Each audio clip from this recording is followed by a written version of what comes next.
Hello, I'm Lucas Kitchen. Thanks for watching. Have you seen this movie? It's called The Jesus Music, a soundtrack of a movement, the soundtrack of a movement.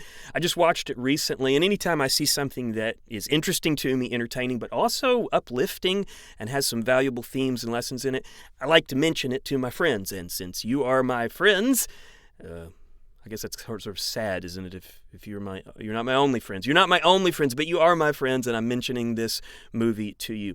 So this movie tracks from the genesis of the Christian music movement on up to what's happening today, and I found it really uplifting and valuable. Yeah, I mean, I grew up listening to Christian alternative rock. I listened to DC Talk. I listened to Jars of Clay. I listened to Newsboys. All of that and much more is in there. There was some behind-the-scenes moments in this movie that answered some questions I had wondered for a long time about DC Talk and Newsboys and stuff like that. And so that was a lot of fun, but also it gave me a real appreciation for Christian music.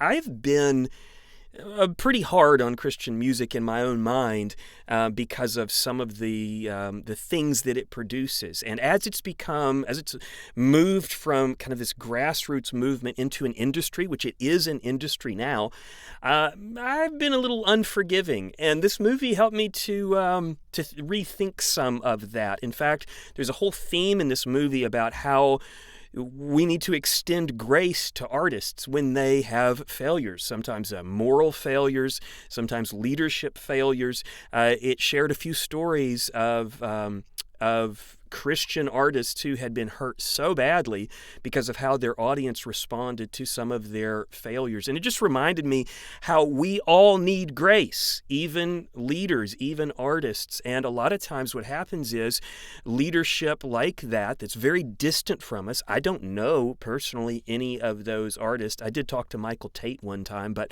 I don't know any of those artists personally. And so it's really easy because of that distance to just discount them and almost consider them not brothers and sisters in Christ. They're just our musical servants, our melody slaves or something. And anyway, this movie gave me kind of a new perspective on the humanity of those artists behind the scenes. So I think you'll enjoy it. It reminds me of this verse in Psalms: "Sing to the Lord a new song, sing to the Lord all the earth, sing to the Lord, praise his name, proclaim his salvation day after day, declare his glory among the nations, his marvelous deeds among all peoples." One of the things that this movie reminded me of, which I hadn't really thought about, is how it took a Christian music industry to get Christian music out to the world.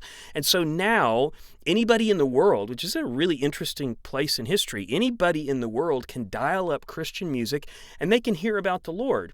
Now, not every Christian song has great theology, and some are just flat wrong on their theology, but by and large, people can hear about the Lord through Christian music. And music is this vehicle that God does use to reach people. I've seen it happen many times. And so I think this movie for you is worth watching if you have any interest in the faith, in Christian music, or if you just kind of like a behind-the-scenes look at the Christian music industry.